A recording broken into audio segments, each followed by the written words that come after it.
गई है जहां पर एक गलती हिस्ट्री चेंज कर सकती है।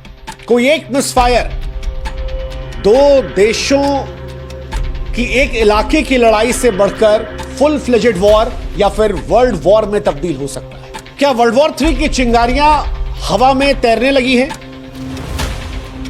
भारत और पाकिस्तान का हर कदम अब केवल दो देशों की किस्मत को नहीं तय करेगा, बल्कि यह दुनिया की दशा दिशा को भी तय कर सकता है। और जिस तरह यह बढ़ रहा है, क्या वर्ल्ड वॉर हो जाएगा?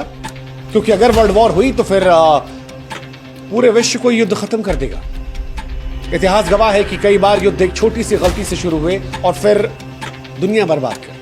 वियतनाम का युद्ध एक गोलीबारी से शुरू हुआ था। क्यूबा मिसाइल संकट अविश्वास से पनपा था। कोसोवो का नरसंहार असंवेदनशील सियासत से हुआ था। लेकिन भारत और पाकिस्तान जो पहलगाम से शुरू हुए थे, ऑपरेशन सिंदूर से आगे बढ़े, अब एक दूसरे के शहरों पर जब लगातार ड्रोन और मिसाइल से हमले कर रहे हैं और जो परमाणु शक्तियों से लैस है, क्या वो दुनिया को तीसरे विश्व युद्ध में धकेल रहे हैं? देखिए, अगर आप उन लोगों में से हैं जिन्हें पास दूसरा मौका नहीं बचेगा, यकीन मानिए। भारत और पाकिस्तान के बीच फुल फ्लेजेड वॉर हुई और अगर ये वर्ल्ड वॉर 3 में तब्दील हुई तो फिर क्या परिस्थिति होगी? आपको बता दें कि फिर मंजर वो होगा जो सुनकर भी शायद आपको डरा दे। वर्ल्ड वॉर 1 और वर्ल्ड वॉर 2 से कहीं ज्यादा मौतें हुई। वर्ल्ड वॉर 1 में 1,60,00,000 लोगों की जान गई थी, अनगिनत बीमारियों में फंसे रहे। वर्ल्ड वॉर 2 जब आया तो इसमें मौतों की संख्या और ज्यादा बढ़ गई।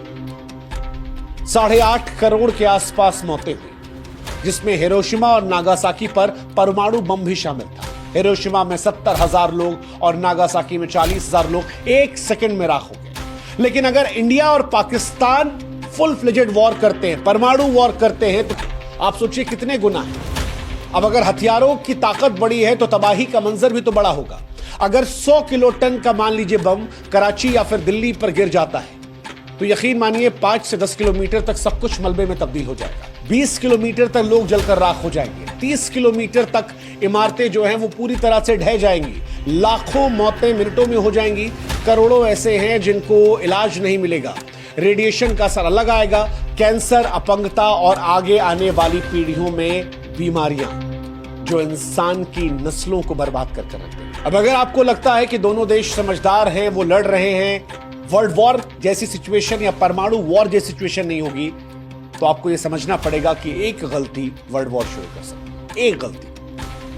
कोई भी युद्ध जानबूझकर शुरू नहीं करता, हालात बनते चले जाते हैं। एक मिसफायर। आज भारत और पाकिस्तान के बीच तनाव की तपती रेत पर एक ऐसी गलती, एक मिसाइल का युद्ध नहीं चल रहा था, जैसे तैसे स्थिति संभाल ली गई। लेकिन आप कल्पना कीजिए कि दोनों देशों की तरफ से कोई एक मिसाइल किसी एक देश के रिहायशी इलाके में गिर जाए, अगला देश क्या करेगा? वो पलटवार करेगा, उससे बड़ा, उसके बाद अगला बड़ा वार। शायद इसी आवेश में कोई परमाणु शक्ति का इस्तेमाल कर ले। ये खतरनाक हो सकता है। अगर भारत की अग्नि 5 जो 5,000 किलोमीटर रेंज या पाकिस्तान की शाहीन 3 जो 2,700 किलोमीटर रेंज गलती से इधर उधर चली जाती है तो दूसरा हमला करेगा। आज Bharat no first use policy का इस्तेमाल करता है, लेकिन अगर गलतफहमी इस लेवल पे जाती है तो शायद जवाब खतरनाक होगा।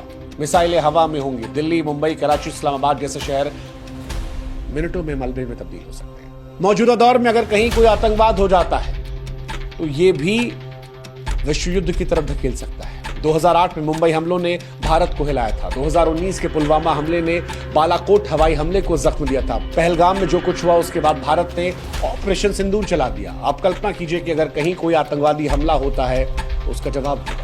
भारत सीधे सीधे से पाकिस्तान की साजिश मानेगा, जवाबी कार्रवाई होगी। कि ये दोनों देश इमोशनली ड्रिवन है, भावनाओं का ज्वार चरम पर है। दोनों देशों के बीच, संकट के बीच संचार के चैनल बहुत कमजोर है, बहुत कमजोर है। और तनाव पर ये कितने कारगर होंगे इसकी कल्पना हम और आप कर सकते हैं। 2019 में बालाकोट हमले के बाद दोनों देशों के बीच संवाद लगभग टूट गया था। अगर कोई गलती से मिसाइल इधर उधर गई तो गलतफहमी दूर करने के लिए शायद 10 मिनट भी ना मिले। और परमाणु युद्ध में 10 मिनट क्या होता है वो आप कल्पना भी नहीं कर सकते। ये ऐसा युद्ध होता है जिसमें 10 सेकंड में खेल हो सकता है। अगर विश्व युद्ध होता है तो कौन किस तरफ जाएगा? क्या गठबंधन बन सकता है? भारत के पास अमेरिका का साथ होगा, नेटो का साथ होगा जिसमें ब्रिटेन, फ्रांस, जर्मनी जैसे देश आ सकते हैं। इजराइल भारत का पक्का दोस्त है। जापान, ऑस्ट्रेलिया भी साथ आ सकते हैं। भारत की रणनीतिक स्थिति, आर्थिक ताकत मजबूत होगी। पाकिस्तान का साथ चाइना दे सकता है, उत्तर कोरिया दे सकता है, टर्की उसके साथ जाएगा, ईरान उसके साथ होंगे, कुछ इस्लामिक देश जो हैं वो भी इसके साथ रहेंगे। कुछ देश ऐसे हैं जो दोनों साइड से रहेंगे, जैसे दक्षिण अफ्रीकी देश, अमेरिकी देश, ये हो सकते हैं। रूस पाकिस्तान के साथ इस बीच में क्लोज हुआ है, लेकिन भारत के साथ उसके संबंध दशकों पुराने हैं, ऐसे में रूस भी भारत की तरफ रहेगा। अब सवाल ये कि जिस विश्व युद्ध की हम बात कर रहे हैं, विश्व युद्ध 1 और विश्व युद्ध 2, ये शुरू कैसे हुए थे? इनकी शुरुआत को समझना जरूरी है अगर इनसे हम बचना चाहते हैं। खासतौर पर भारत और पाकिस्तान के संदर्भ में तो समझना बहुत जरूरी, क्योंकि यहां पर एक छोटी सी गलती इसकी आशंका पैदा कर दुनिया में किसी भी युद्ध को रोकने का सबसे पुराना और प्रभावी हथियार है। रूस और यूक्रेन लड़ रहे थे, तब भारत ने भूमिका निभाई थी, भारत ने दोनों संवाद किया था। अब भारत और पाकिस्तान के बीच में जब कमजोर कम्युनिकेशन है, तो दुनिया के और बड़े देश इस बीच में अपनी भूमिका निभा सकते हैं। भूमिका